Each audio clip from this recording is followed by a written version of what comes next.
ಪವಾಡ ಪುರುಷ ಸಂತ ಸೇವಾಲಾಲ್ 286ನೇ ವರ್ಷದ ಜಯಂತಿ ಕಾರ್ಯಕ್ರಮ ತುಮಕೂರು ನಗರದ ಕನ್ನಡ ಭವನದಲ್ಲಿ ನಡೆದ ಸಂತ ಸೇವಾಲಾಲ್ ಜಯಂತಿ. ತುಮಕೂರು ಜಿಲ್ಲಾಡಳಿತ ಮತ್ತು ಶ್ರೀ ಸೇವಾಲಾಲ್ ಸಂಘದಿಂದ ನಡೆದ ಜಯಂತಿ ಕಾರ್ಯಕ್ರಮ. ಸಂತ ಸೇವಾಲಾಲ್ ಜಯಂತಿ ಕಾರ್ಯಕ್ರಮಕ್ಕೆ ಜಿಲ್ಲಾಡಳಿತ ಮತ್ತು ಜನಪ್ರತಿನಿಧಿಗಳು ಆಗಮಿಸದೆ ಬಂಜಾರ ಸಮುದಾಯಕ್ಕೆ ಅವಮಾನ ಮಾಡಿದ್ದಾರೆ ಎಂದು ನಿವೃತ್ತ ನ್ಯಾಯಾಧೀಶರಾದ ಗಣೇಶ್ ನಾಯಕ್ ಆಕ್ರೋಶ ವ್ಯಕ್ತಪಡಿಸಿದ್ದಾರೆ.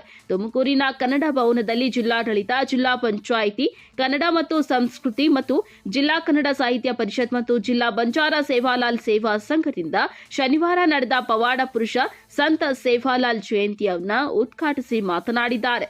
ಸೇವಾಲಾಲ್ ಜಯಂತಿಗೆ ಸರ್ಕಾರ ನೀಡುವ ಭಿಕ್ಷೆಯ ಹಣ ನಮಗೆ ಬೇಡ. ಕಾರ್ಯಕ್ರಮಕ್ಕೆ ಜಿಲ್ಲಾ ಮಟ್ಟದ ಅಧಿಕಾರಿ ವರ್ಗ ಮತ್ತು ಜನಪ್ರತಿನಿಧಿಗಳು ಗೈರಾಗಿ ಜಯಂತಿಗೆ ಅವಮಾನ ಮಾಡಿದ್ದಾರೆ. ಇಂತಹ ದುಸ್ಥಿತಿಗೆ ತಕ್ಕ ಉತ್ತರವನ್ನ ನಾವು ಶಿಕ್ಷಣದಿಂದ ನೀಡಬೇಕಾಗಿದೆ ಎಂದರು. ತುಮಕೂರು ಉಪವಿಭಾಗದ ಅಧಿಕಾರಿ ಗೌರವ ಗುಪ್ತಾ ಮಾತನಾಡಿ 18ನೇ ಶತಮಾನದಲ್ಲಿಯೇ 300 ವರ್ಷದ ಹಿಂದೆ ಮೌಢ್ಯತೆಯ ವಿರುದ್ಧ ಹೋರಾಟ ಮಾಡಿದ ಮಹಾನ್ ನಾಯಕ ಶ್ರೀ ಸಂತ ಸೇವಾಲಾಲ್ ಮಹಾರಾಜರು ನಮ್ಮ ರಾಜ್ಯದವರು ಅನ್ನುವುದೇ ನಮಗೆ ಹೆಮ್ಮೆಯ ವಿಷಯ. ಅವರ ಜೀವನದ ಆದರ್ಶವು ನಮ್ಮೆಲ್ಲರಿಗೂ ಮಾದರಿ ಆಗಲಿ ಎಂದರು. ಈ ಕಾರ್ಯಕ್ರಮದಲ್ಲಿ ಜಿಲ್ಲಾ ಬಂಜಾರ ಸಂಘದ ಗೌರವಾಧ್ಯಕ್ಷ ದೇನಾ ನಾಯಕ್, ಕಾರ್ಯಾಧ್ಯಕ್ಷ ಕುಮಾರ ನಾಯಕ್, ಉಪಾಧ್ಯಕ್ಷ ಕುಬೇಂದ್ರ ನಾಯಕ್, ಯತೀಂದ್ರ ನಾಯಕ್, ಪ್ರಧಾನ ಕಾರ್ಯದರ್ಶಿ ಶಂಕರ್ ಬಿ, ಉಪನ್ಯಾಸಕ ಕೆಇಬಿ ಕೃಷ್ಣ ನಾಯಕ ಸೇರಿದಂತೆ ಇತರರು ಇದ್ದರು.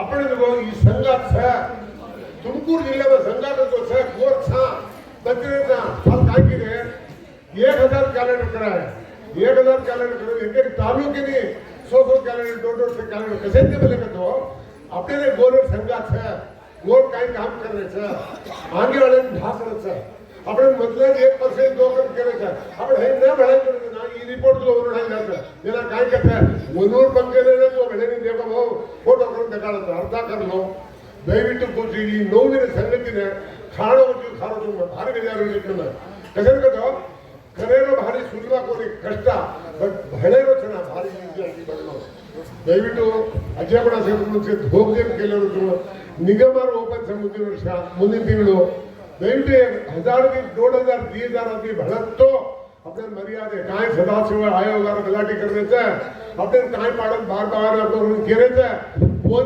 मादरियागी आपण देखाडले डोकतो स्वार्थात मिनिस्टर आगना मिनिस्टर मुडावे दिए ती 1000 दिसको जिल्ह्यामध्ये भणातो आपल्याला जो मर्यादे रचा 4 कोटी दे ताणी कष्टपडावर आपल्याला बाहेर पण असे ताणी घर घर भीक मागताणी एक सईट लेर ही चंद्र नायक ही जो ही शंकर है वो कृष्ण नायक अजय को कुबेरा ये से कष्टपडावर घर घर जाताणी रुपया बेडताणी लाख समुदाय भावना कणामलेचा आई ताणून ओपन करा शक्ती आपण काही छंदी वेदी झालीचा येन सदरा सुरू होतो आपण जावा घडरे कोणती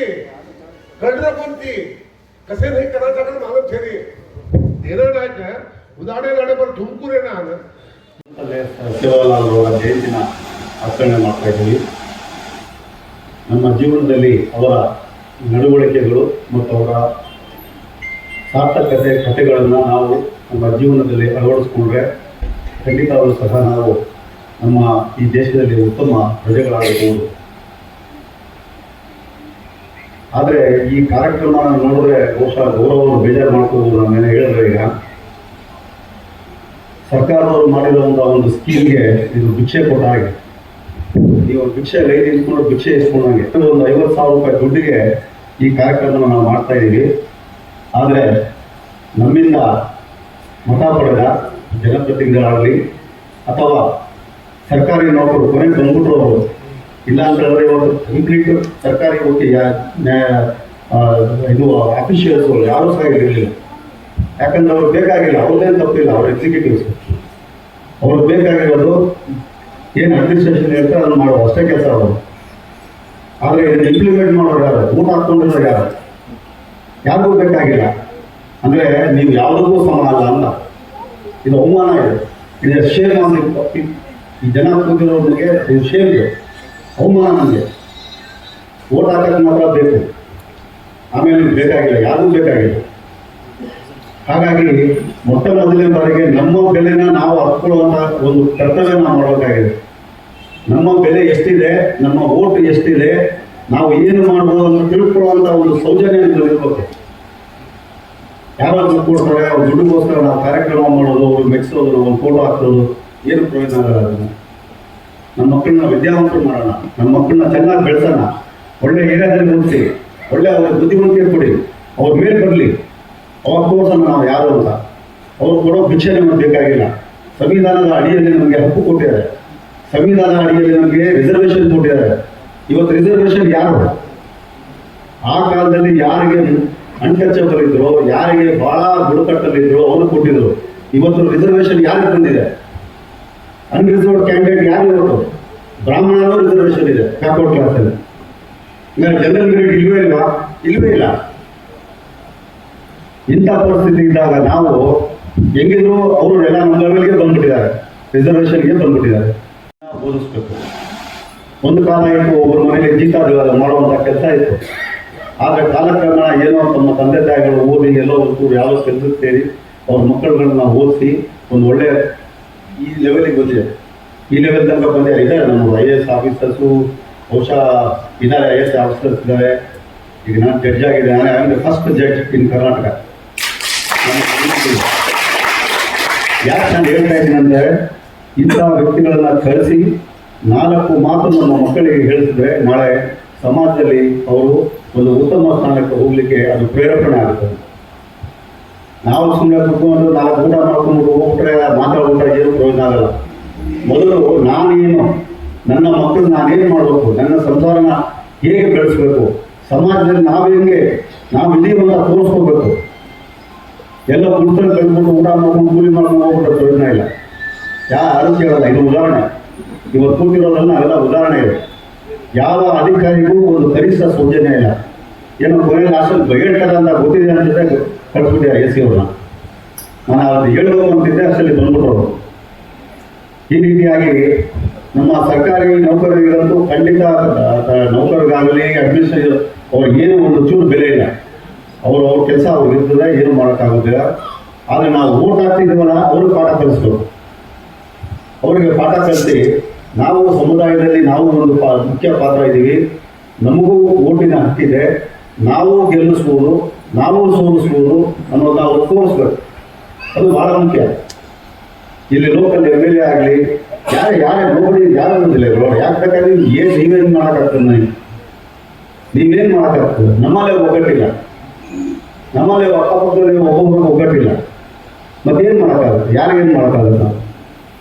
ಸೊ ಆದ್ದರಿಂದ ನಾನು ಈ ಜನಾಂಗದ ಒಬ್ಬ ಸದಸ್ಯನಾಗಿ, ಸ್ವಲ್ಪ ತಿಳ್ಕೊಂಡಿರೋ ವ್ಯಕ್ತಿಯಾಗಿ ನಾನು ಹೇಳೋದೇನೆಂದರೆ, ಮೊದಲು ನಾವಾಗೋಣ, ನಾವೆಲ್ಲ ನಾವಾಗೋಣ ಮೊದಲು, ಆಮೇಲೆ ಬೇರೆಯವ್ರಿಗೆ ಹೇಳೋಣಂತೆ.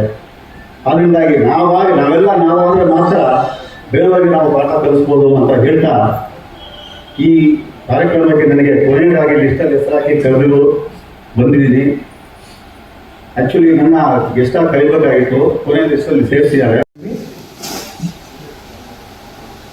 ಬಹಳ ಸಂಕ್ಷಿಪ್ತವಾಗಿ ಹೇಳಬೇಕು ಅಂತ ಹೇಳಿದ್ರೆ, ಮೊದಲನೇದಾಗಿ ನಮ್ಮೆಲ್ಲರಿಗೂ ಹೆಮ್ಮೆ ಆಗಬೇಕಂತಹ ವಿಷಯ ಏನಂದ್ರೆ, ಹೆಮ್ಮೆ ಪಡಬೇಕಾದಂತಹ ವಿಷಯ ಏನಂತ ಹೇಳಿದ್ರೆ, ಇವರು ನಮ್ಮ ರಾಜ್ಯದವರು.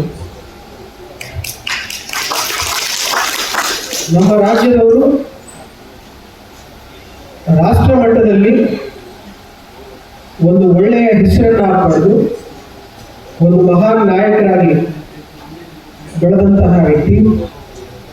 ಇವರ ಜಯಂತಿಯನ್ನು ನಾವು ಇವತ್ತು ಆಚರಣೆ ಮಾಡ್ತಾ ಇದ್ದೇವೆ. ಇವರ ಕೊಡುಗೆ ಸಾಮಾನ್ಯ ಕೊಡುಗೆ ಏನಲ್ಲ. ಯಾಕಂತಂದ್ರೆ, ನಾವು 21ನೇ ಶತಮಾನದಲ್ಲಿ